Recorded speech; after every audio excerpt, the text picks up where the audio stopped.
And we're live, ladies and gentlemen.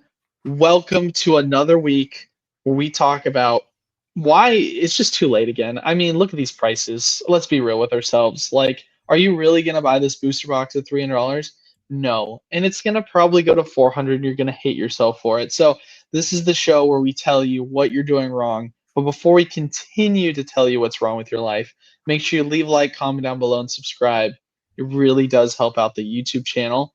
And as always, if you want to see Alex and more of his content where he just absolutely tells you everything wrong with you, just basically kind of like gaslights you, but in a way where he's not wrong.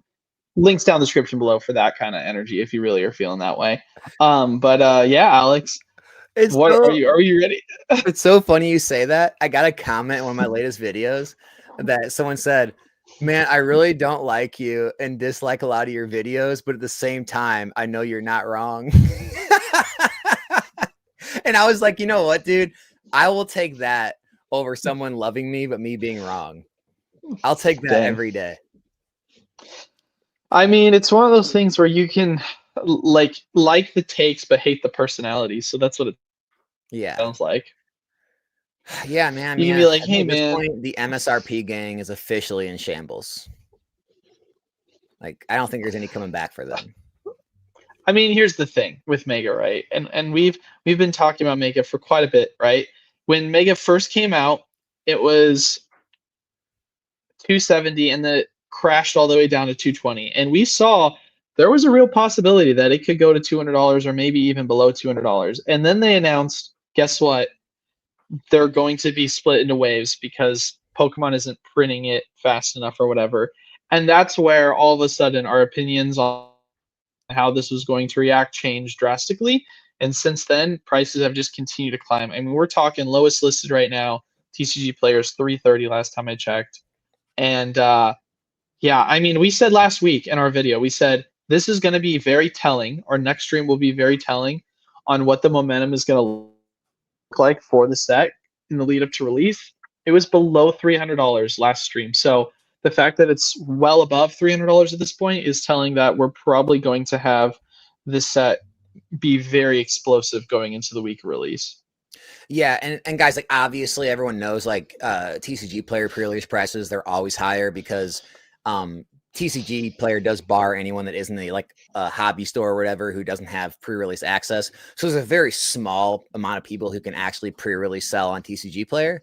And so on eBay, the boxes are still selling for like 270s, 280s, which I think is more telling. But the other thing you have to look at is the boxes were headed down on TCG player. They were actually in the 200s pre-release. Now they're headed back up. And so I don't know if anyone's saying they won't have any correction when release day actually gets here and the general public can then sell. But I definitely do not see them crashing anywhere near like the low 200s or anything. I think they're going to stay up in the higher 200s. It'll probably stay somewhere around 300 in my opinion. And then, if that second wave takes too long to get here, or if it's not as big as people were hoping, man, this thing could really run. I haven't opened it yet. Tonight will be my first night opening it, so I'll be able to give a better take probably next week. But yeah, I'm excited about it, man. Like, obviously, the whole thumbnail is always like just kind of like a poking fun or whatever. I don't know if it's going to be better than Destin Rivals. I don't know if Eli or me or him either know or have a take on that, but it's definitely going to be a pretty sought after set. It's got box toppers again. That Bulbasaur is huge. I don't know, man. I think this is the real deal. I mean, the set is definitely performing at this point better than Destined. I mean, this is my thing, right? You can agree, you can disagree with it. I obviously think that Destin's a better set in terms of the cards, personally. And on top of that, too, I feel like this set would have been performing worse than Destin if it weren't for the split waves. I mean, it was headed in the direction downwards. It wasn't until the news changed where all of a sudden that obviously caused it to spike the way it is. Who knows where it'd be at currently if we hadn't gotten that news and we were going to get everything out the gate. But it definitely kind of puts you in a place where you obviously are going to have to constantly be adjusting with the information that you're being provided. So your stance is not always going to stay the same. Information will change that. But that's just kind of how I look at it. I don't think it's a bad set by any means, but I definitely think that it's inflated higher significantly just based on the split waves. Have you seen the price correction on Surging Sparks? I have not seen the price correction on Surging Sparks. What's surging at right now? Well, we both were talking about how it seemed undervalued at 250 a box, and well, we were right. Now it's about 310 a box. That quick. Checks out. Yeah, Checks checks out. out. I mean, I saw Prismatic. Prismatic's at 140 in ETB right now. Yeah, I actually made a point. Every video last week, I posted 5 videos last week, Monday through Friday. Every single video I made sure to say to buy Prismatic in all 5 of them. Bundles, ETBs, anything. And so now, if I'm not mistaken, the ETB is 135 to 140. The bundles are back over $60. The SPCs are over $300. The PC ETBs are over $400. And like I said, I think I'm gonna wait, the MSRP gang, all the negative Nancy's, they're all in shambles. And the more they want to like complain or get angry about it, the fact is they're wrong. They were wrong. They are wrong. They're going to continue to be wrong as they don't understand the market shift we're going through. Yeah, prices are going up again. What's new? I don't know. I mean, that's kind of the story. Like every single week, it feels like that's straight up the story as prices just keep going up. So like, what are you doing selling? Like, just keep holding. Like I'd like to think there's and I mean it's these opportunities like specifically we've been talking about for Prismatic forever. So it's not a bad buy per se still, but like obviously we were saying for probably at least well over a month now, at least 2 months I would say, go buy it at around 100 or sub 100. So if you weren't doing that, like unless you have money on the side, you're not planning on buying right now. Then what were you I doing? think people don't take advantage of like things when they come. So I don't know if you've heard the news. I guess there's a Prismatic or a Paladin Fates collection box that's being kind of shared around that I guess is rumored to come out now. It's gonna, I'm gonna tie it in, but I think people are not taking advantage of plays when they arrive. And so what happens is people have this, they have this notion of, the market back in like 2023 or something. And they have their minds haven't caught up to where we're at.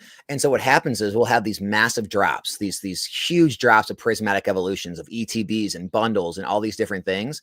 And it will correct the price. The problem is it doesn't correct the price where these people out there believe it should be. And so they continuously miss out on the plays because bundles dropped all the way down to the low to mid 50s. The ETBs were down under $100, right? Like everything did drop down on the big prints. It effectively did move the price of the market, but no one took advantage of it.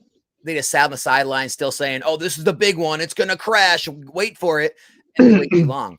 And the same thing is going to keep happening again and again and again. Guys, this Paladin Fates collection box, I don't care what the packs correct to. $1 cheaper, $2 cheaper. Any correction is a pickup. If Destined Rivals gets a reprint, I do not care if it doesn't go to MSRP. I don't care if it doesn't go to 250. If it corrects 20, 30%, it's a pickup.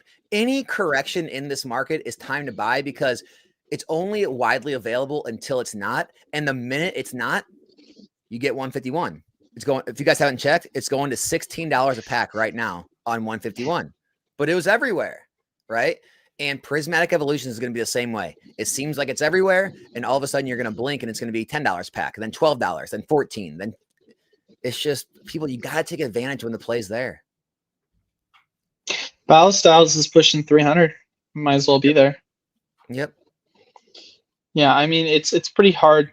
It's pretty hard right now to miss. I mean, obviously there's certain opportunities that are better than others, and those opportunities I feel like are finally hitting their stride.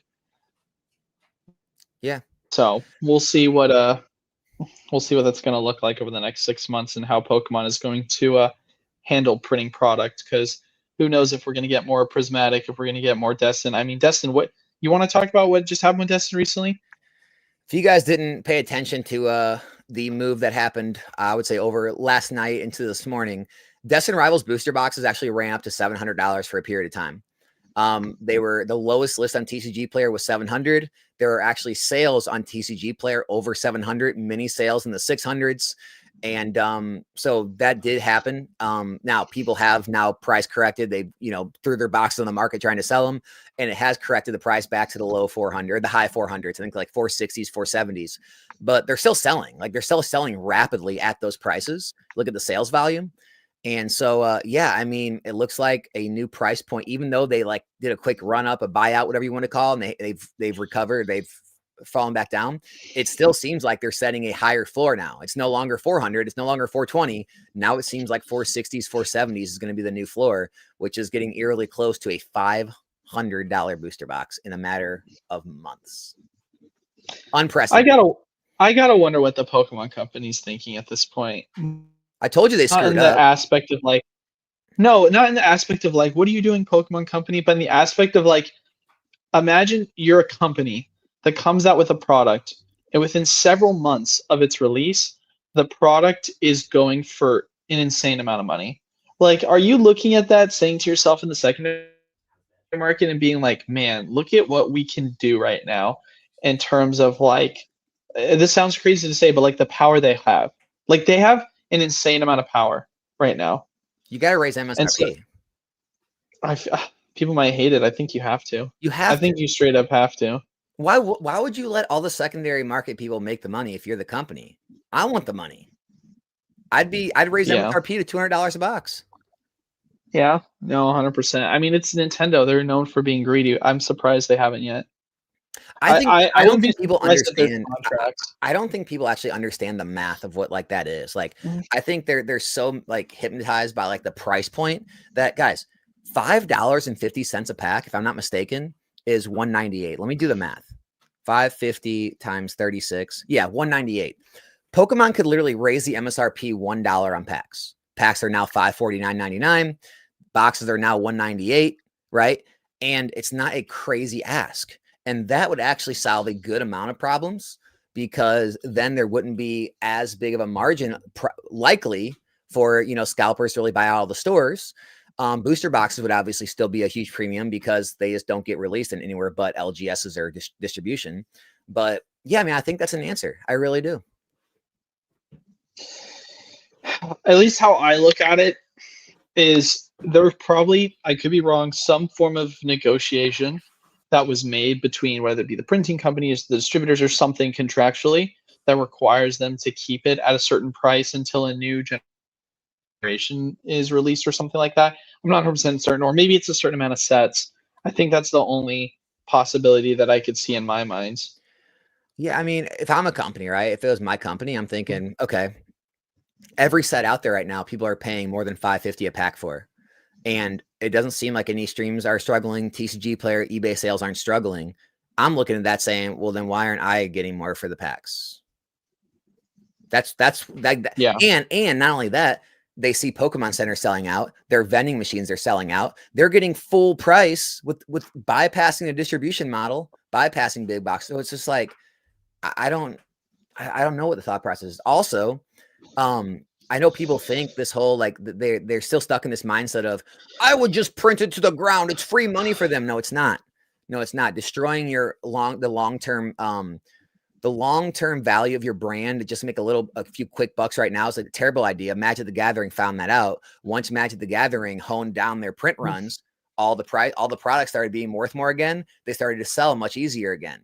And so there is a balancing act. If it's printed too heavily, we go back to where we were a few years ago, where distributors had boxes just sitting there for months and months, would not sell, offering stores 88 a box, 86 a box, 84 a box. Just please take my Paradox Rift. Nobody was buying them. Pokemon companies like, hey, we got more product to send you. Distributors are like, well, I can't take all of that because we're not even selling what we got. That's not a good place to be in for the Pokemon company. And so I know everyone in the market hates this, but dude, if you're on the board at Pokemon, you're all taking home fat bonuses, your product's flying off the shelves.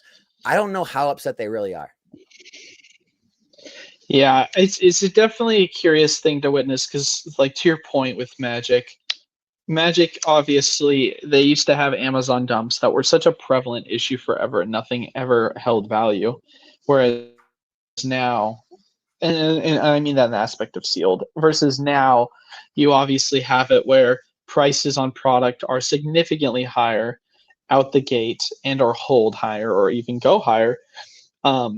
Because there's just so much less in supply. There's a lot more confidence right now in the market that Pokemon or Magic is not going to print collector boxes. And so they feel a lot safer than before. And so with that, you know, Pokemon, the IP is significantly larger than Magic. So I am curious in wondering, okay, well, does that mean that currently speaking, the demand is truly so high that Pokemon can't keep up? Or is it one of these things where Pokemon, for the longest time, they took a look at what Magic was doing when they were crapping the bed and they said, let's not do that. And right now they're just trying to find a good way to balance things out because their approach has always been trying to make sure that they can keep things under wrap a lot healthier. And right now it's just a matter of them trying to, keep it that way, but also at least suppress the volatility that we currently have in the market. I mean, I know, like, just for me, like in terms of like streams and getting product, there's a lot of packs, and I've talked to other streamers as well, and they're doing the same thing because they can't get product right now. Like, we're offering like 90% of market price, which, if anyone knows, 90% of market price, after eBay or TCG player fees, you're making less than that, far less, right? You're making like 87, 86% before shipping, especially if you're selling on low quantities.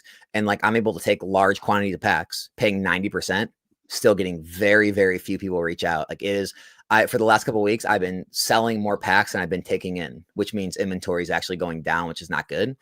And so, yeah, man, it's to the point where like everyone knows what they have. Everyone knows where this market's headed. Nobody wants to sell. Nobody wants to let things go. And honestly, it becomes a self-fulfilling prophecy. Because of that, it does continue to go up. And I know everyone like uses like this like idea that, well, who's going to buy this stuff if it goes higher? I mean, you can log on it's all public data, guys.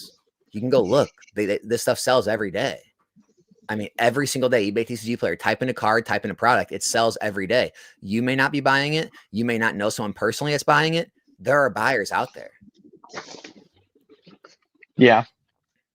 I mean, prices, it's one of these things where there's definitely a sentiment right now with a lot of people where it's like, I got to sell now because I want to keep my profits and like make sure I can capitalize on them. And then there's people that are like, I'm willing to buy because it's just going to keep going up. Like there is this constant back and forth, I feel like, between people that are willing to sell because they feel like they can obviously capitalize on their profits right now, and some people are willing to buy because they're knowing that, hey, I'm buying at 90%. Sure, my margins are slim now, but the price is going to go up at some point, and I might as well pick it up currently with the anticipation that 90% margin or that 10% margin is going to go up higher within a couple weeks. Like that's what a lot of people I feel like are banking on. And it's not only that, dude. I've posed this question before, and chat, I'll pay attention. I'd love anyone to throw their answers in there. Other than if you were just like in a rough financial spot, which again, it sucks to hear. Other than being in a rough financial spot or like needing the money for like, an unexpected expense, debt, whatever.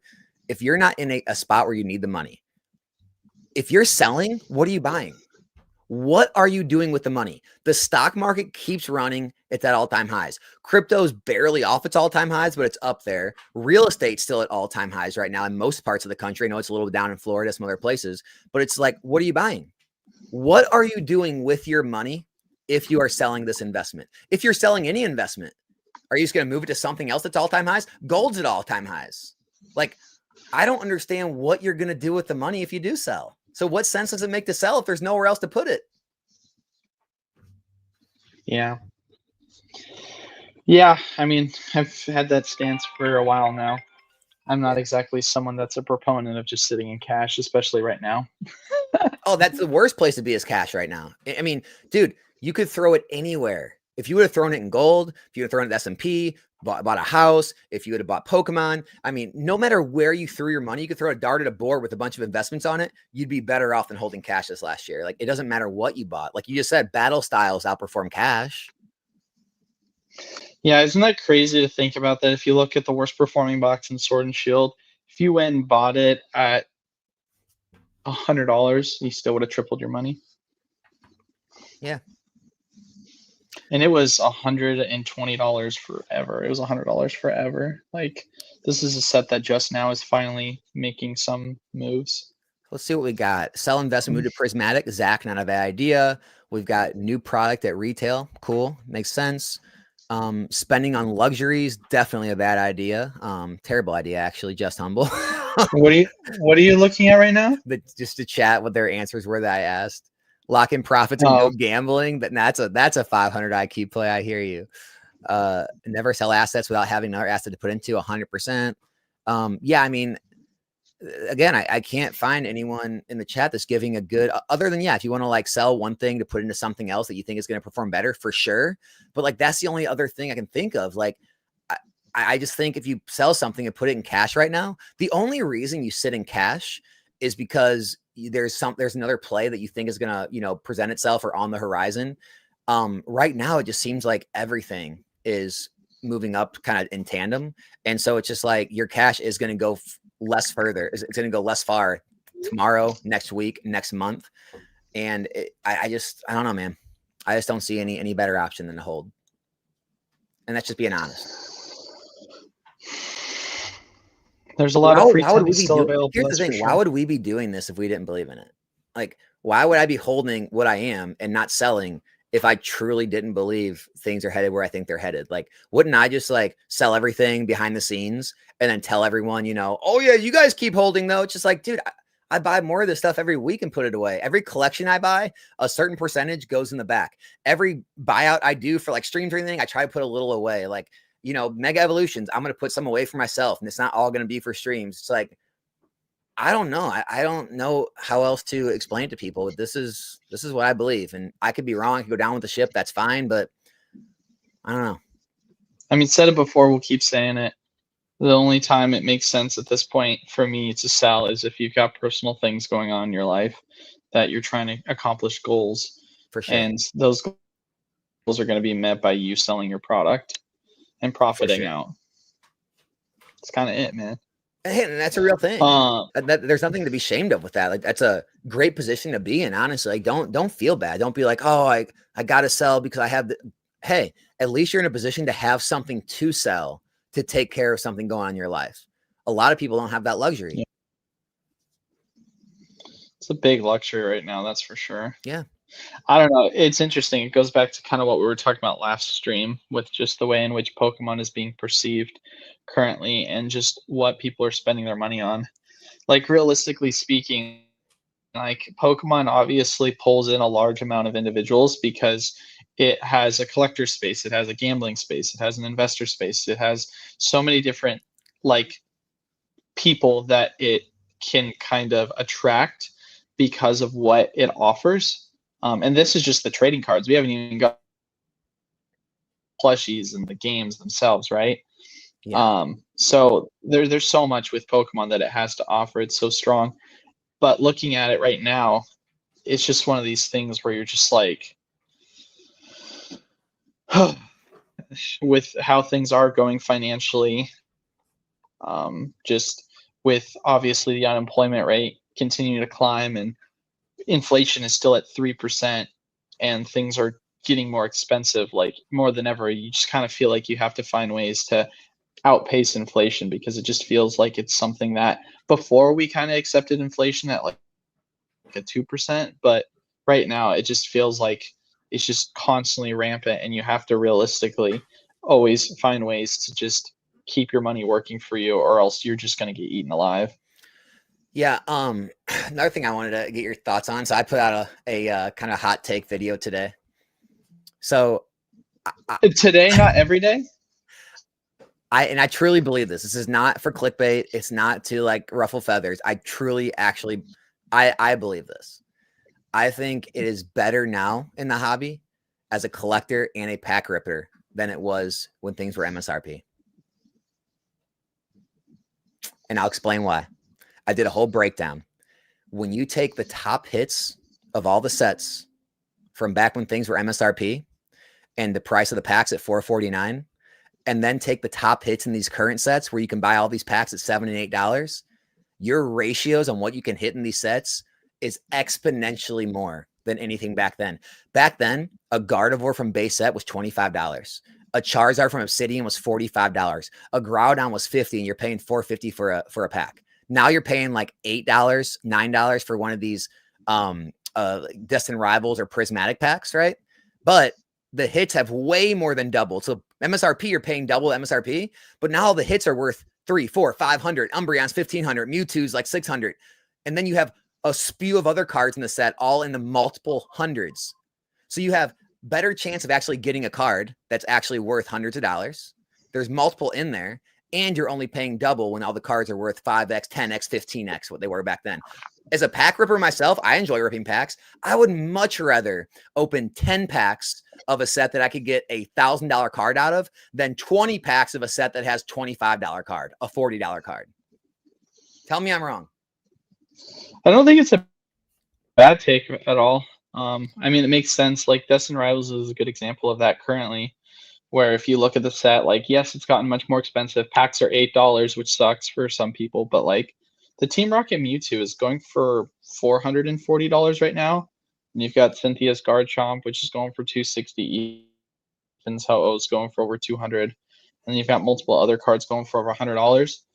Like, it's one of these things where it's like, okay, even if you said pack prices were half the price, they were $4, right? Let's go even lower than that. Let's say they're $3 a pack. Well, no. They want MSRP, so $450. We'll go. All right, we'll go $450. We gotta respect MSRP, gang. Well, I'll say $4. I'll just say $4. We'll meet in the middle. We'll say $4. You had so many sets where if you had one card over $100, then it was like oh, look, there's a chase card in the set. So I feel like a lot of people would be willing to spend. I mean, I see this in shop literally all the time. Like, I remember when I first opened the shop and I was the only one working the front of house, I had so many people that would ask me questions, which set has the best chases in it compared to how much I'm paying per pack. People do that. People look at the math and say, okay, would I much rather spend $4 to have the chance of pulling $100 card? Or would I rather spend double that, but then have the chance of pulling 7 different cards that get over $100 and multiple that go for over 200, and then a big one that goes for over 400? Like, that's where people all of a sudden are like, I like those odds. I like those odds better. And yeah, Synth Gaming in the chat says it's like me just trying to rope people into believing. No, dude, I legitimately would rather open a pack where I had a better chance of pulling a bunch of high value cards and like one moonshot hit than open a bunch of 450 packs to pull a $25 or $40 card at best. I maybe we just see things different. We're in different, arenas, but me personally, that doesn't get me excited. $4.50 a pack to pull a $40 card does not get me excited the way $8 a pack does to pull multiple $100 plus cards and a possible $400, $1,500 Moonbreon. Like Prismatic Evolutions, you can buy a pack right now for less than double MSRP was, but all the hits inside are exponentially higher than any card we used to see at $450 a pack. For me, that makes a lot more sense personally. It's just me though. I don't know. Maybe I'm different. I mean, it was the reason why Evolving Skies was selling for so much better in the shop until we sold out. I mean, that was the first set we sold out of, and it was quadruple the price of any of the packs that we had in the shop. Like, most of the packs we were selling for around $4. That one was selling for like $16, and it sold out first because people wanted to chase the Moonbreon. Yeah, and then Synth Gaming's now saying like you wish you had a cheaper product though, right? I do, right? But like the only way to do that is with higher rarities, or because if you have packs that are, or if you have a lot of hits that are worth a lot of money, right?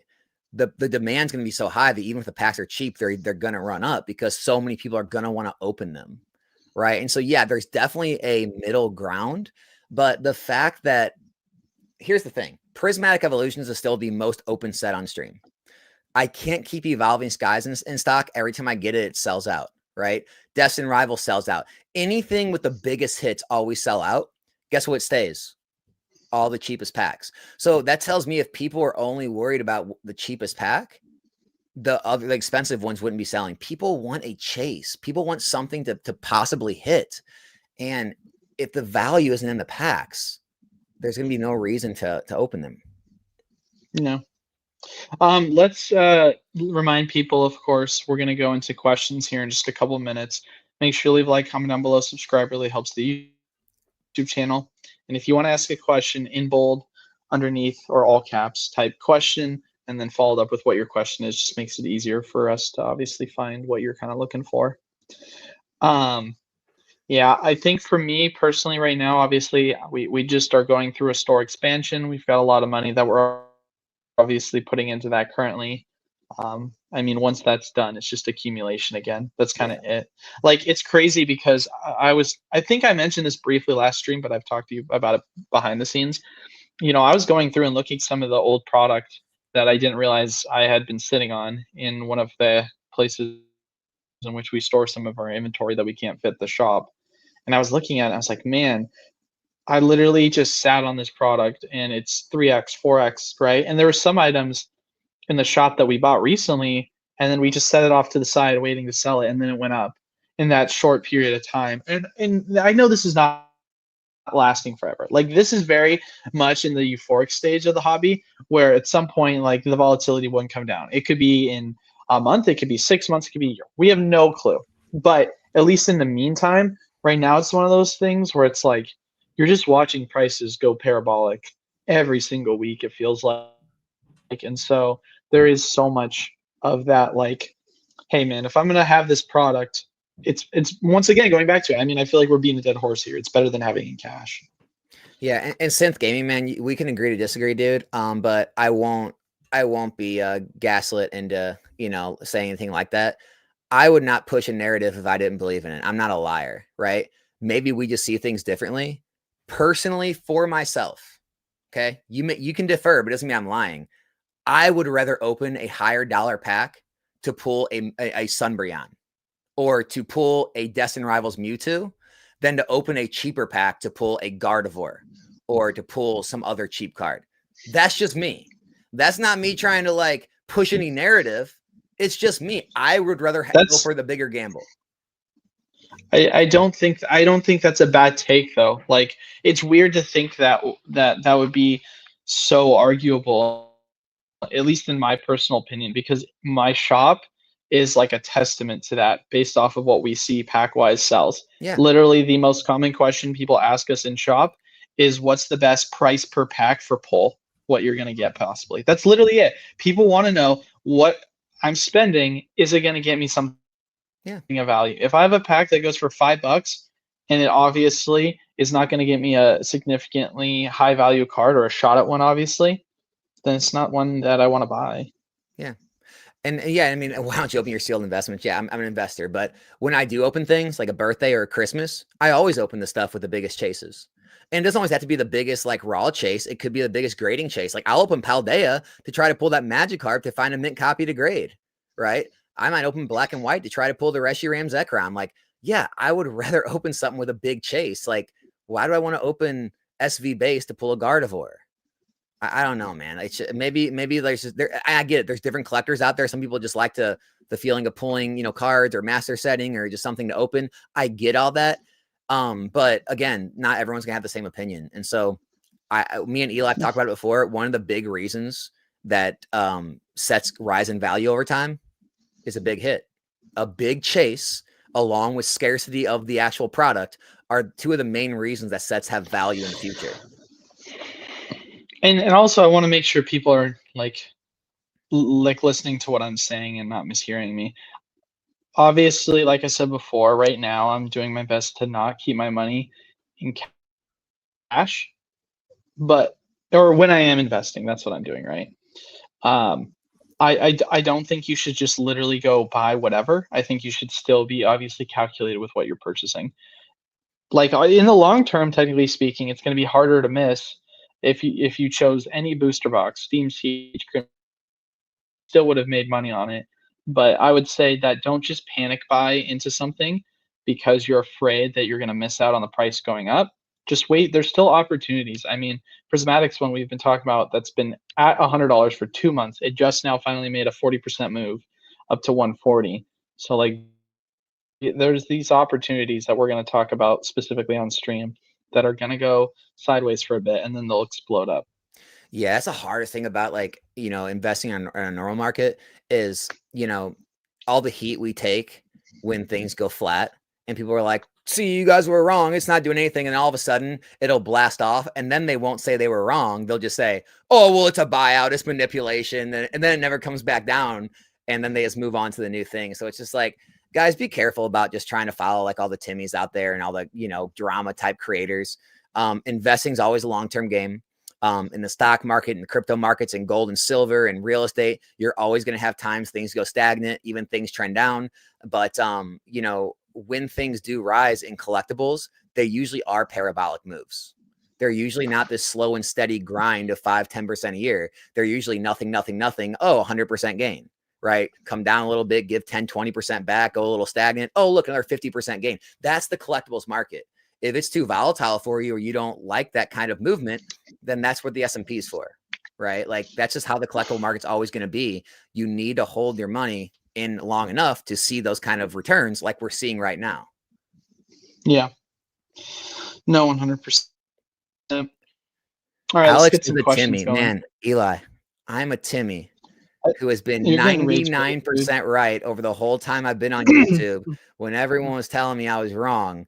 And now almost every video from every creator is saying the same stuff I've been saying for the last 3 years. You even have Let's freaking move Wall on. Street Journal making articles about something I've been telling people for the last 3 years, comparing it to the S&P 500, comparing it to IRAs and Roth IRAs. But yeah, I'm a Timmy. All right, let's answer some questions. $5 donation. Sometimes, bro. I know, it's just he's rage baiting. He's just rage baiting. The chef 93 said Google search for help with the mortgage are higher than in 08. Help Pokemon, but we're clearly awaiting mass liquidation across all asset classes. You want to take it or should I? You can go. You're feeling feisty. I've said it before. I think you need to change your circles, man. I think you need to hang out in different circles. Every single one of my friends or everyone I talk to, they're all doing much better this year than they were last year and the year before that. People who are successful are going to be successful. People who hang out and, you know, think, whoa, it's me, and just like hang out in all the negative, you know, parts of the internet and social media, they're always going to find something wrong with everything. And so that's my take. I mean, I feel like at least for homes, if we're talking specifically homes, if you were someone that believes that home prices have to come down, I think that you can have a conversation about a slowdown in the market. But realistically, if you think that home prices can't keep going up, I would ask a Canadian that question and see what they think. Well, Because their home prices are way more expensive than ours, and they never thought it would get to what it is. Yeah, I guess it depends on the conversation, right? Like if we're talking about an 08 crash, like no one, I think people are just like, maybe they're younger, they weren't there. Like I was 18 years old when that happened, so like I know a little bit about what was going on. I was involved in the markets already. The reason 08 happened was not because like, oh, people got scared. 08 happened because and my dad's was actually a mortgage broker, so like I know a little about this. They were giving away house loans to anybody and everybody. They had what was called ninja loans, which were no income, no job, and you could still get approved. As a self-employed person, you did not have to actually show proof of income. You could just claim income. I could just say, oh yeah, I make $500,000 a year. And they would give you a house as long as your credit and everything was good. There were all the practices happening in the loan industry were just like basically setting things up to fail. Now they have so many more checks and balances in place where people can't just, you actually have to qualify for a home, going through much more intense underwriting. And that is why the market's more stable. Now, if we're talking about a correction, that's different, right? That markets always go through corrections. If you want to talk about house prices falling possibly 5-10%, maybe 15 in some areas, whatever, maybe more, that's fine. But like saying that we're gearing for an 08 crash, none of the things that were happening in 08 are happening now. And so it's completely ridiculous. I feel like we're looking at a melt up is what I kind of feel like is happening currently, where everything is breaking all-time highs and inflation is continuing to rise. I mean, you obviously see a huge divide between the top 1% and the middle class is starting to kind of get crushed. If I'm being 100% honest, I mean, you can like this take or hate this take. I think it's just the people that are in assets right now are the ones that are running away with it. And if you're not in assets, then you're getting left in the dust. And that's why there's such a huge disparity currently. Like, that's it. Because right now, if you are in an asset, whether that be stocks, whether that be commodities like silver or gold, whether that be collectibles like Pokemon, you are making stupid money right now. If you're not, everything feels so expensive. and it is really hard to make ends meet. And that's the thing. It's the people that have the expendable income to invest in these things, which is why obviously it's a lot more difficult for everyday individuals to take advantage of this if they don't have expendable income to be able to put themselves in these assets. It's not one of these things where, yes, there are people that are obviously spending their money on things that should be going towards investments, or they could, be putting in assets. But there are still a large portion of the population which things are extremely expensive where they live, and they just don't have as much expendable income to take advantage in the same way as individuals with a higher salary or income would be able to. I mean, there's got to be a correlation somewhere why service-based businesses are more popular and doing better than they ever had before, though, right? Well, like I said before, man, there's definitely some in each camp. Until I see the service-based industry and the entertainment industry take a huge fall off, I have to believe a lot of people are still spending money where they shouldn't be. Is it? I just read what the question was. Is it difficult to remain humble when you're killing it, Eli? Now, so it was funny. Me and my friends were talking about this this weekend. Everyone remembers Nelly. Are you probably? I mean, from back, Nelly rapper back. He's from St. Louis, but he had this line. Right, where it's like, "I'm cocky on the mic, but I'm humble in real life." That's pretty much where I stay. Like, obviously, when I'm on YouTube, I'm gonna be bombastic. I'm gonna freaking go toe to toe with people. I'm gonna freaking have hot takes and stuff. But yeah, dude, in like my personal life, I remain extremely humble. I help anyone that I have a chance to, friends, family. Me and my wife live very frugally. We really don't have anything flashy. We don't show off. Like, a big thing for me was like, we went out and just hung out this weekend, and we're out just like shopping. I got myself like a pair of shoes, first one I've gotten like a couple of years, and that was like a big expenditure. Like, yeah, man, we keep it real humble in real life. But yeah, man, on camera, you have to freaking come at them because everyone's coming at you. I mean, how do I explain this? I'm the type of person that's very enthusiastic when it comes to the things I'm passionate about. And so if I ever talk about Pokemon investments, or I've done well in this area, it's never from the perspective of like, look at me, I'm bragging because I did so well in Lost Origin. It's like, hey man, I'm someone that has been doing this for a long time now. I know when I see opportunities, like I know when they're going to happen in terms of like, the entry. And so when I talk about these kind of stuff, I talk about it in a passionate way of like, I've done it before. Here's my rap sheet. Now, I would love to help other people have an opportunity to make money. Here's what I think is a good opportunity. You can take advantage of it if you'd like. That's how I kind of go about it. Because to me, like, the thing that I've always been really passionate about is helping other people be financially free. And that's something I back up in my everyday life. I've got multiple people that I'm really close friends with that I try and help as best as I can in them getting on track with budgeting and their own finances, to a point where literally it's crazy because like some of them were not really big into Pokemon whatsoever, and now they're massive into Pokemon because I've kind of like gotten them into investing in it, and how they've seen their portfolios grow has like kind of continued to snowball that kind of, what's the word I'm looking for, that kind of growth outwards of them telling their friends, look what I've made off of Pokemon, and then so on and so forth. And that's kind of what I hope to kind of get out of this YouTube channel, and everything I do is just helping other people, share knowledge on how to make more money.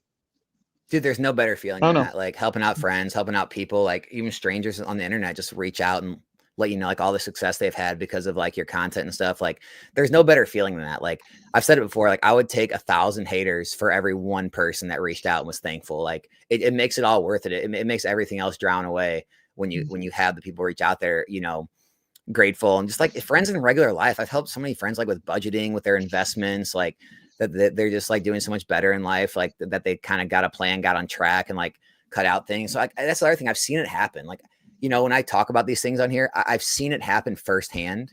when I've seen people get their lives on track and stop like frivolously spending and maybe do a little extra to get ahead, and like how much it can change your life in the matter of just a few years. It's not overnight. It's not like next month, but how much it can change your life on just getting on track and doing the right things with, you know, what little income you may have for, you know, a few years. Like you can get yourself in such better positions. And so like, yeah, man, I mean, you should always stay humble, but on YouTube, unfortunately, especially in my position, Eli's in a little different position. He's not as much on YouTube anymore. Dude, I have so many people coming at me 24/7 that, you know, I can't just sit back in a little corner and be like, okay, you know, I'm going to snap right back at them. Screw them. Can't always be humble on YouTube. Fair. That's fair. Question. Looks like this one was for me. When they dumped Fusion, Chilling, Battle Styles, crashing the prices, how did the slightly older sets behave? It's pretty simple, man. The sets that got reprinted crashed. The sets that didn't get reprinted, nothing happened.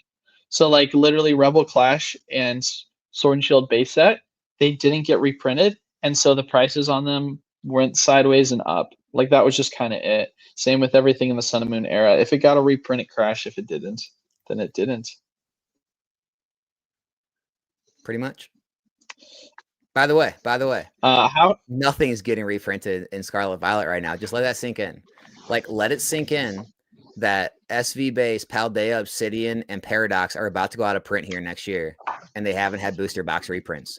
Listen to what Eli just said about Rebel Clash and Sword and Shield Base. They went to those prices because they didn't get reprints. Something to think about. Yeah. I mean, realistically, we had so much opportunity within the Sword and Shield era to make a lot of money off of buy prices. I mean, think about temporal back. You could have bought at wholesale for months on end. So, like I said before, Pokemon's probably looking at it and saying, "Hey, man, if people really cared about the prices, you could have gone months and hell, even years with some sets and gotten it for ridiculously cheap. Let's just focus on the ones moving forward where people haven't had that opportunity because Deaths and Rivals has never seen under $200. Like, that's just kind of how it is, man." When did booster boxes start? When did affordability or availability start declining? Surging Sparks. Yeah, 100%. I mean, I literally said this, and it was a 180 too, because I had my wholesale program, right? And we had about, at the time, like 125 members. Stellar Crown, when Stellar Crown happened, dude, I added new slots to the program because we weren't buying enough as a program. We had slowed down. And so I was like, guys, unless we buy more product, I'm going to have to add more spots so that we can keep the numbers going, because my goal was that, hey, I want to get us to 100% allocations in the program, so everything that everyone asked for is going to get it. And by Obsidian Flames, we got that. So within the first couple sets of the program. And then every set after that, if you asked for product, you got 100% of what you wanted. And then from there, how it kind of started to become an issue was by Stellar, we could have gotten allocated more according to my distributor, but we weren't obviously ordering enough to hit our cap. And I wanted to hit our cap and continue to climb even more so. And the only way to do that, if people in the program aren't doing it, is to add more spots. We add more spots, boom, surging happens, all of a sudden 180. Like everything just completely turned around. And so that's where, like, it's one of these things looking back, I could have never predicted that it was going to make the adjustment that it did. But, you know, it's just crazy to see how quickly times can change. If only we saw that coming. Dude, I'm so uncomfortable right now. I apologize. I'm freaking geeking out on camera. If only people on YouTube could have saw that coming. Oh, wait. All right, let's go to the next one. If you could only keep PC, TV, or booster boxes, which one do you think for DR and Mega? If you have a higher risk profile, it seems like PC ETBs. If you want, you know, something that's, you know, obviously been the staple since obviously all the way back in base set and has always been the best performer usually on average, right? There's some things where it hasn't been, but on average, booster boxes. But again, it seems like in this new day and age, PC ETBs are really spiking and they're seeing some of the most gains. So I would say if you're willing to take on more risk, you never know if the PC craze will end. Like I talked about before, we seen, you know, the whole staff stamp promo really, you know, kind of come down and not be as popular anymore. And so there could come a time in the future where maybe it's not, maybe it never does. So I would say if you want to take on more risk, go PCTBs. If you want that more stable investment, booster boxes. If PCTBs continue the way they are, they'll probably outperform the boosters. Yeah, it's hard to say. I mean, hindsight's 2020. Right now, it definitely feels like PCs are performing better than boosters, but I think in the long run, it's going to be the other way around. Yeah. Next question. I'm gonna wait. It's not a question. It's just a statement, but we'll still show it. The I'm gonna wait crowd is just there in shambles, bro. My God, there's so many comments. And remember, they're not wrong. Where the market's just irrational, everyone else is just stupid. They're not wrong though. Remember that. So next question. Do you think Pokemon will ever catch up to demand? It feels impossible, but what if they surprise us? Let me go first on this one. I said this before. I said this already on stream. We realistically don't know at this moment in time if Pokemon truly can print to demand. And I know that a lot of people might think that's controversial to say because, oh, we'll look at the most recent set. They're doing a split wave for it. That must tell you. The split wave, from what we've seen, at least during COVID, and it's a different time, but this is the only thing we could reference because the last time we saw a split wave, it wasn't due in part because Pokemon couldn't keep up with the demand for the new sets they were putting out. It was due in part because they wanted to stagger the sets so that it could give them enough time to then also do massive reprints for some of the other sets that they wanted to push out more product for. And so at least how I'm looking at this is that Pokemon had for the longest time booster boxes sub $100. We already said this. Temporal Forces, Stellar Crown, all these sets, like you could get them for sub 100 forever. And then obviously surging happened, 180 occurred where everything started to go up. Pokemon probably didn't expect things to turn around as quickly as they did. And so they went from not having to feel like they have to print an exorbitant amount to now all of a sudden, crap, these prices are so parabolic. We're going to need to really ramp up the printers. They obviously went and got a contract for another printing facility. And so Pokemon, I feel like how they've kind of approached it, going back to it, is they've looked at how Magic has done things. And they said, let's not be like Magic, where we do Amazon dumps and we can't hold value for our product. We want our product to go up in value. And so because of that, let's be smart about what we print when we print it.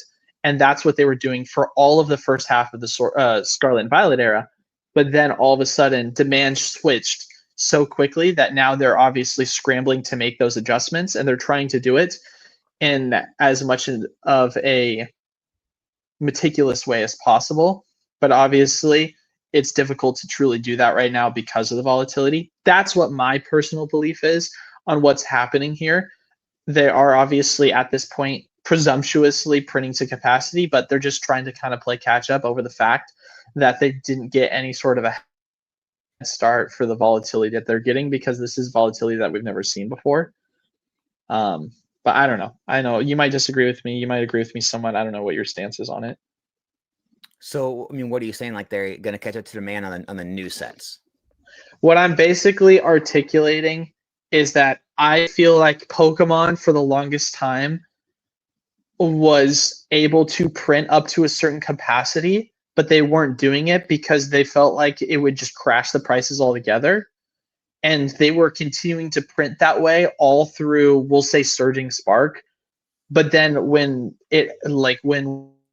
what happened, all of a sudden they're like, oh shoot, we printed way less than what we thought we were going to need to print because things just went parabolic. And now they're kind of scrambling to print appropriately, but it's taking them a significant amount of time because they have only a certain window in which they're able to like do these print runs. Like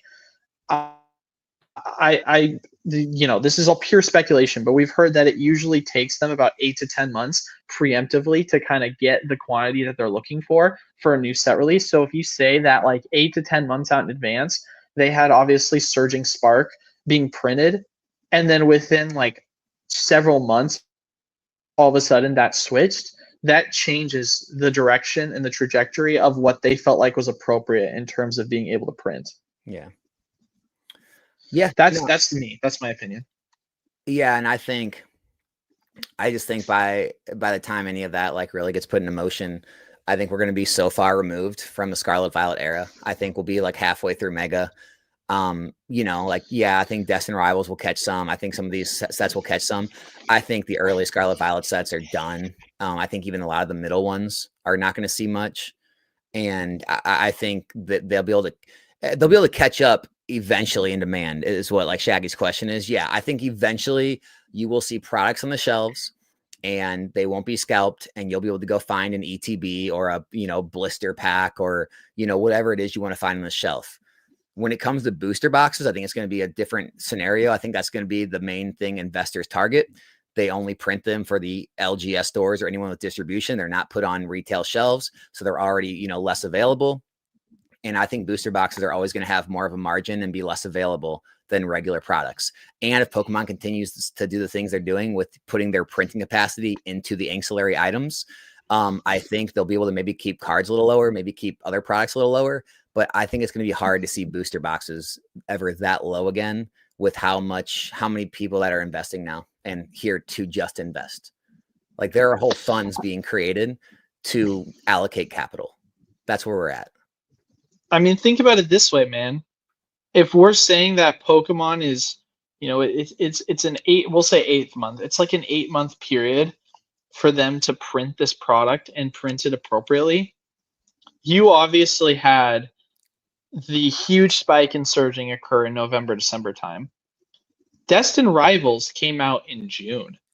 That means that they were 2 months less than what was their average print time, or 1 month less, depending upon how you want to look at it, that they had to be able to print to what they felt like was appropriate demand. And that's not including the fact that you had sets like Prismatic that had even a small window, or sets like Journey that had even a smaller window of availability to kind of print in appropriate measurements. So for me, how I look at it, and Pokemon has made this, in my personal opinion, very evidently clear, where, hey man, we're going to play catch up with these sets that obviously have come out the gate $200+ or greater. All the sets that you guys had an opportunity to buy for cheap for the longest time, like it's over. Those are going to go up. We're not going to touch those, right?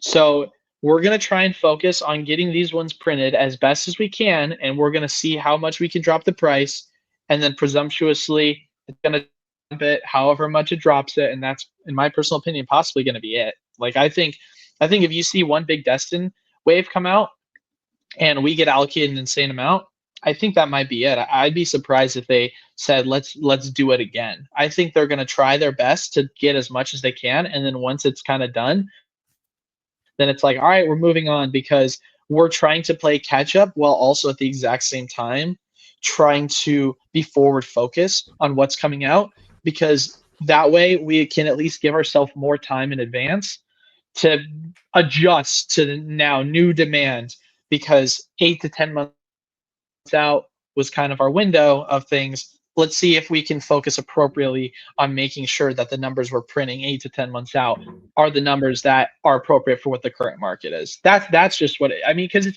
it's like you can't switch on a dime, right? You have to plan these things out in advance. Eli, I made this point in the video. I'm gonna throw this at you. All right, hear me out here.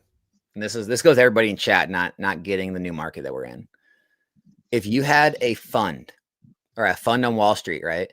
And someone said, this fund, after 5 years, you're always up 100% of the time.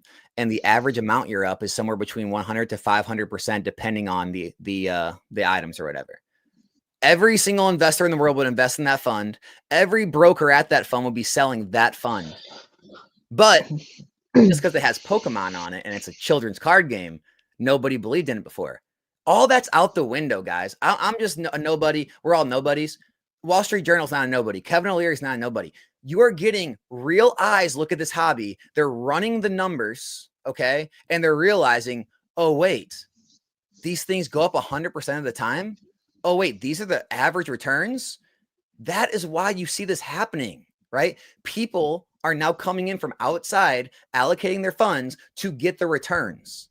It's not about playing the game. It's not about, you know, the opening the packs or how much the cards are, how cool the art is. They see the returns. They see the numbers. This is a numbers game. And that's why I do believe we're going to see more of the same going forward.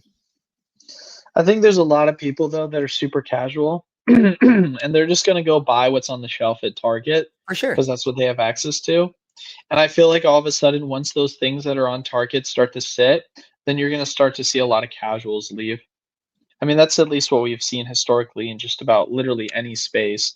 The minute that free tendies are no longer available and things start to drop below MSRP again, like you could sit here and say, hey man, Sun and Moon Sword and Shield boxes, they're going to keep exploding. All you have to do is go put some money in it. And a lot of the casuals are going to be like, yeah, but I'm going to have to go on TCG Player or eBay. I'm going to have to go to these ancillary sites and buy them. I just want to go buy what's right in front of me at like my local Target. Go pick it up. Yeah. And the minute those Target items start to become less valuable, all of a sudden people are going to get flushed out, which seems stupid, but like, dude, people give up free tendies all the time because they're lazy or because they literally don't know what they're investing in, and so they're just getting in blindly because they heard there's money to be made. Yeah. Did Mega Evolutions arrive to your store already, or does it look like it's getting delayed? I mean, Mega, so it's super weird right now because it's different for each of my distros. So two of my distros, it looks like they've delayed sleeved and ETBs. One of my other distros, last time I checked, said they were going to have ETBs. I'll have to go check the invoice because I just got invoiced for that a couple days ago, and it usually takes them a couple days for it to get invoiced. So the only thing I'm seeing getting delayed is some of my distros are delaying ETBs and sleeve. But as far as I'm aware, the boosters should be normal.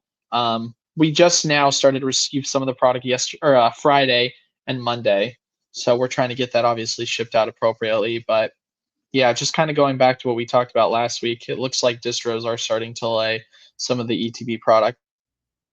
And I confirmed with my distro again, just to make sure we're still on track as the last Friday for the second wave. And they're saying the second wave is going to be still within 3 weeks. That's kind of what the last distro I talked to said. And also the split's looking 60-40 currently. So we thought it was going to be 80-20. It's now 60-40. So yeah, I got mine Saturday for my distro. I picked up all my boxes from my local card shop, which was like a large allocation. They got everything that I've ordered. So it seems like all the boosters and bundles are here. I think it's just the ETBs. And yeah, maybe the blisters, maybe the main items, the bundles and the booster boxes are here. So the items that I would say like get open for packs the most are here. Yeah. What percentage of card consumption for these new sets are open on rip and ships? Do a lot of these scalper groups sell directly to rip and shippers? No hate to rip and ship, just curious. I mean, we're guessing here.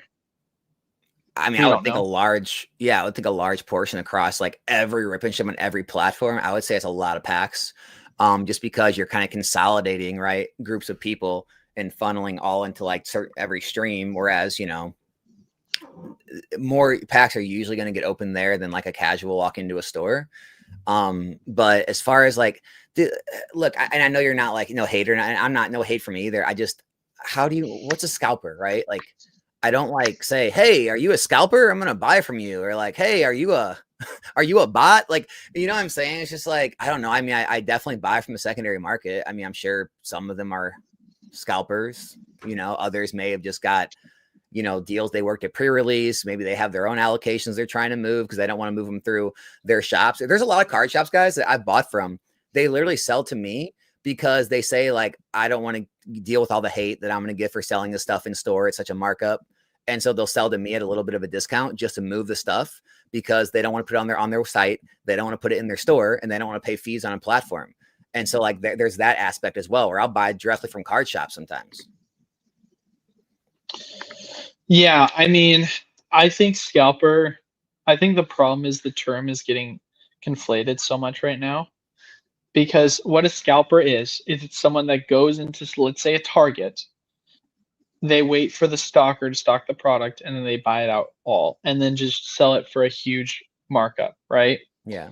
I think that's what a scalper is. A card shop that has run out of supply or product because Pokemon isn't printing enough, and so they have to go to the secondary market in order to get product, and they're gonna buy it at 80% or however much percent that they usually buy for of what market is, and then they're gonna sell it for at market or a little bit above that so that they can have margins to survive.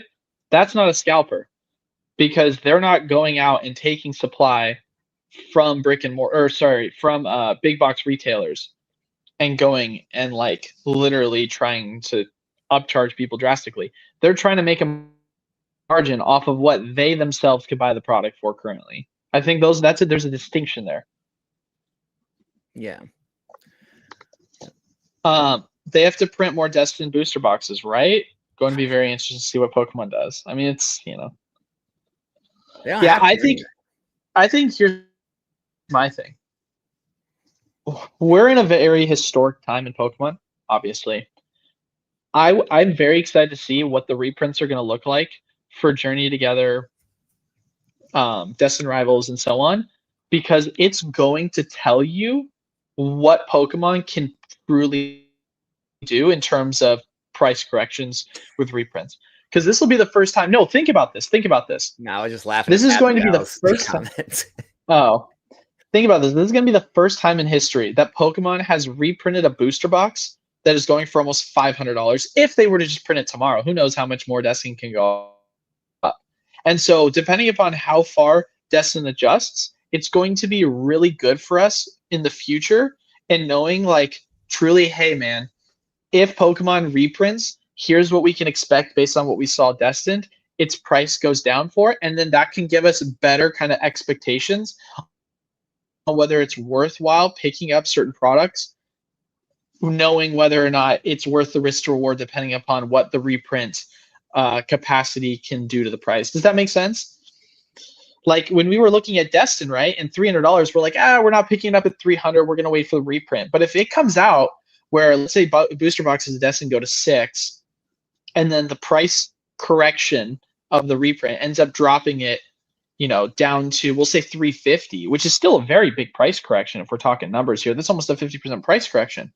You would have still been better off buying at 300, and going forward, that will change the trajectory of how we kind of look at reprints and whether it's worth waiting or not for some of these items. Yeah, and I think it might have been Nero or someone in chat. I think it was Nero said, I understand here it is. I understand the supply and demand economics 101, but you don't, dude. Like that's the problem is you don't understand it. In markets like this, there's something called momentum, and momentum is going to carry things higher and higher until the trend is broken. The trend is your friend, right?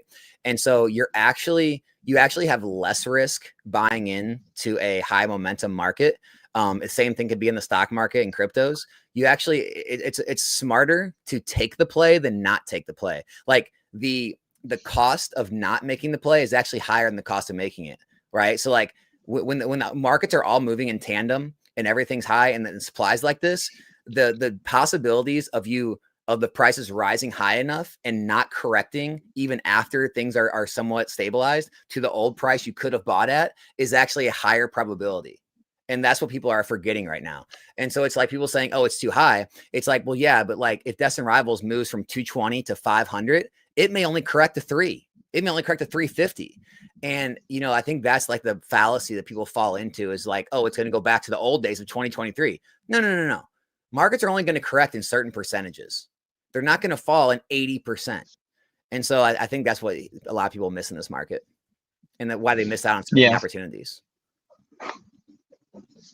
Pokemon's playbook with sets seems too predictable. First wave super small, if any. Reprints, then lastly Costco Sam's Club boxes. At what point will Pokemon realize they need to print more? Like I said, man, there's so much. I mean, we've been talking about this for the past 30 minutes now. There's speculation, man. It's speculation at this point. We'll kind of see what ends up Pokemon. We'll truly know what Pokemon is capable of in the next, realistically. Managed to order 27 Phantasmal Flames booster boxes. I don't really feel like that's a question, but congrats. That's awesome. I think you're safe.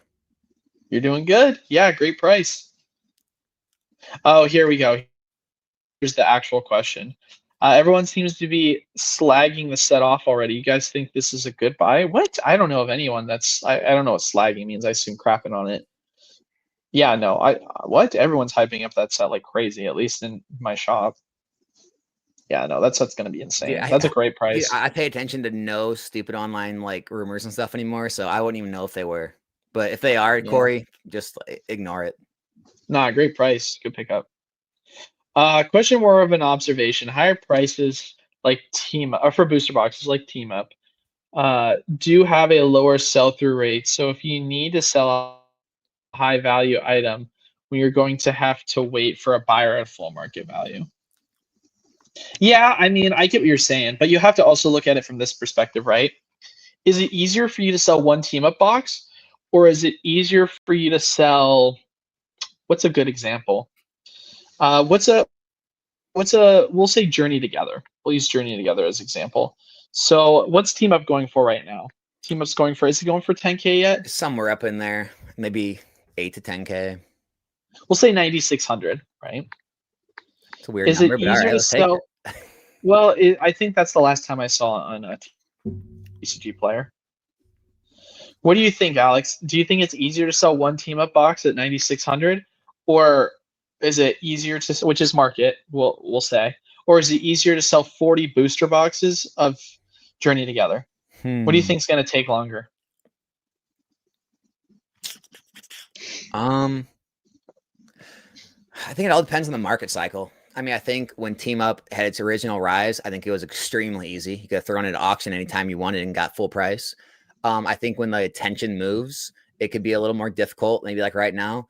The same thing goes for Journey. Like if Journey gets into a spot where it's running right now, like with Surging Sparks, just went on a run. I think Surging Spark. Well, if you want to take Surging Sparks, I would say it's infinitely easier to move 20 Surging Sparks boxes than like a Team Up box. But with Journey Together, it's not really in the limelight. Probably might be easier to move Team Up depending on the price point. It just depends, right? Like it really depends on the market we're in. In a bear market, it's much easier to move lower price items. In a bull market like this, you can pretty much move anything. It's hard to tell, man. Yeah, at least the point I was trying to get at with that is I feel like for me, with an item like Team Up that has shown extreme strength in the market, it's one item you're going to have to move, whereas a box like Journey Together, moving 40 boxes, it's going to be significantly more difficult to move. Not to mention, too, you're going to have to ship multiple items. You're going to have to pay for the shipping of all these items. So much more packing material. Shipping one box, it's going to be significantly easier.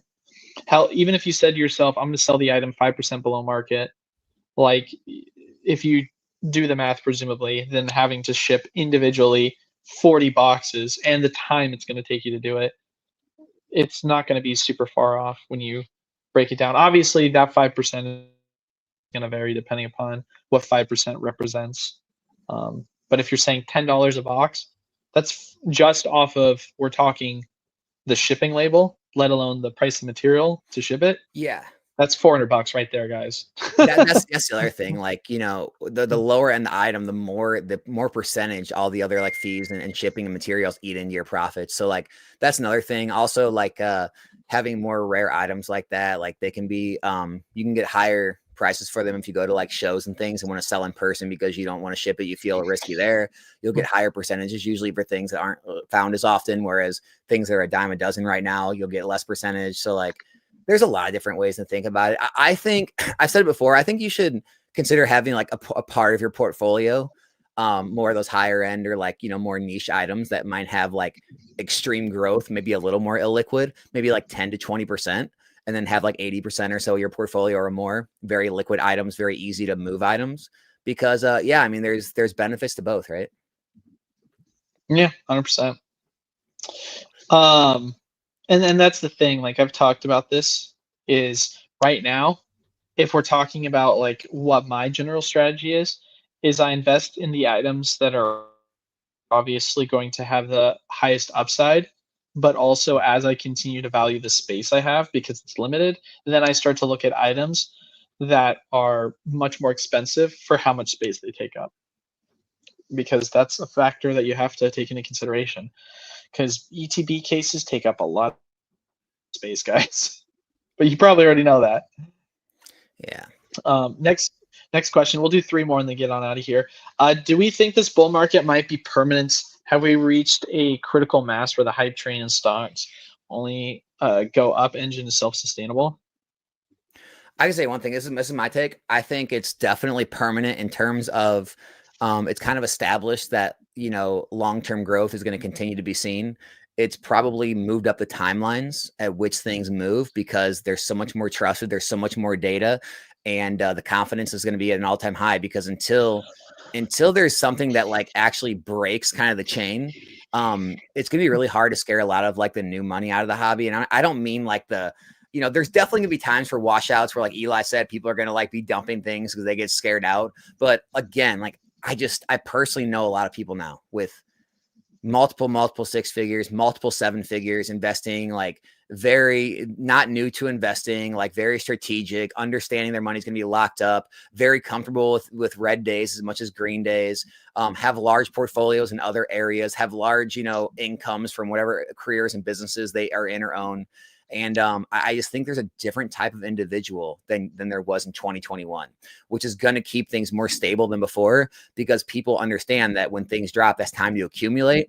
And knowing that the data supports it 100% of the time gives you a lot more confidence. I think there'll be always like kind of turbulence in the market, but as far as like long term, I think we've reached a permanent kind of bull market in the sense of booster boxes will continue to be worth more over time as long as you're willing to hold 3 to 5 years. I mean, my stance is the same, which is basically Pokemon, in my personal opinion. I look at it in the same way as crypto. Crypto was an item. Crypto was an item. Hold on, give me 2 seconds. I'm gonna cough. Dude, I need water, I swear. Anyway, so with crypto is an asset class, or I look at it as an asset class that people, whenever there was some form of a correction or there was a stall, people would say, oh, it's purely speculative. But then it would continue to rise because it would become more popularized, more mainstream, institutions would get in it. Pokemon, I look in the exact same regard, where it's one of these things where you're going to have market cycles where things are extremely volatile. And when things start to kind of die down and normalize, and you get to a point where new sets are going to be below MSRP again at some point, whenever the heck that's going to be, it's not going to change the fundamentals of what Pokemon is and its long term trajectory. Because as we've said before, when you take a look at like PSA population cards, 100 cards at the time was very scarce, and 10,000 cards was not scarce at all. Now 10,000 cards for a PSA 10 feels pretty scarce, and then so on and so forth. Like as these cycles continue to climb, like sounds crazy, but in the next decade, 100,000 is going to be considered scarce for population reports when Pokemon continues its trajectory, the IP value going up and then printing more and then coming out with more. It's just how it is, right? It's just more people getting into a market, which means that you now have to raise the floor of what is considered a large amount of quantity. If you obviously have 1 million items that you're printing, but you obviously have 100,000 people, then that's not a lot of, that's too much product. But if you've got 1 million items you're printing, but you've got 10 million people that are in the space, all of a sudden that same number of product, which used to be considered overprinted, is now underprinted. So it's just a continuation of a chart, which is just going up like this. Like it's just up, down, up, down, up, down, up, down. So, and kind of like what we've seen with Pokemon, the thing that makes it so special and so unique is that a lot of these sealed products, they're deflationary. And so they're much, much safer than things like crypto, which is extremely volatile. And you can see huge market corrections for things like Bitcoin. Whereas with things like the Sword and Shield era, the Sun and Moon era, and all these other eras of booster boxes, who knows? Maybe we're gonna see one in. And I don't know what I'm talking about, but right now, at least in the long-term trajectory through the history of Pokemon's existence, which is almost 30 years now, you haven't really seen truly any major correction from sealed product. And so I'd like to believe that the only true thing you're going to see weaknesses is just going to be in volatility, the new sets that are released, and then the speculative singles and or singles that people saw that were overpriced that had retracements. I mean, you saw that with obviously a lot of the first edition cards. You saw that with cards like the Neo Genesis Lugia. I mean, you can kind of keep going on with it, but that's just my kind of look. I don't know if you have any comments on that. Oh, hot take. I have a comment. The Umbreon EX, everyone thinks it's overvalued. It's actually probably properly valued. The Umbreon EX, guys, look at the population reports. It's got 2,900 tens. It's grading at about a 33% PSA 10 rate. All right. It's about as hard to hit as the Umbreon VMAX. And even if this keeps up and there's a ton of cards at PSA, even if there's, it goes up 1x, 2x, 3x from where it is, it's barely going to hit 10,000 PSA 10s. It's much harder to grade. It's very rare. And honestly, the price points may be somewhat making sense, as crazy as that sounds, being a $4,000 card. Also, Abraham said, surprised Alex hasn't shielded Prizzy yet. Don't need to anymore, man. I did for a whole week. If people didn't listen, that's their problem. If they want to be part of the MSRP gang or the I'm Gonna Wait gang, that's their problem. RJ, I see you asking about, is it still a good buy at 130 in ETB? If you're planning on holding it, yeah, I think 130 in ETB in 3 years for Prismatic is going to look like a no-brainer. I think Prismatic is going to be one of the greatest plays of the era, just like 151. 151's already $16 a pack. I don't see any reason Prismatic can't be there in roughly the same time frame. And so, they already tried to print into the ground. It didn't work. It's already rising again. Prismatic doesn't need to be shilled. It just is. You're either in or you're out. And if you're out, well, you're probably gonna be one of those people that are complaining and yelling at people saying they're stupid for buying it and saying it shouldn't be worth that much and all these things. But at the end of the day, it's going to be worth that much. Yeah. Well, I think we'll end it at that, Mr. Alex. Want to thank everyone, as always, for stopping by. Yeah, I said we only had a couple more questions. That was the last one. So. Oh, cool. We're at 1 hour and 20, man. We usually go for around this amount. So yeah. I got a meeting too that I have to go here shortly, but want to thank everyone so much for stopping by. Anything you want to say before we head on out of here, Alex? No, man, it was a good time. I enjoyed the trolls in the chat today. It's always fun. Thank you guys so much for stopping by. As always, make sure to leave a like, comment down below, subscribe, really helps the channel. As always, if you want to check out Alex's content, go give him a little troll. He loves it. His link is down in the description below as well. But all right, guys, we will see you all next Monday. Peace.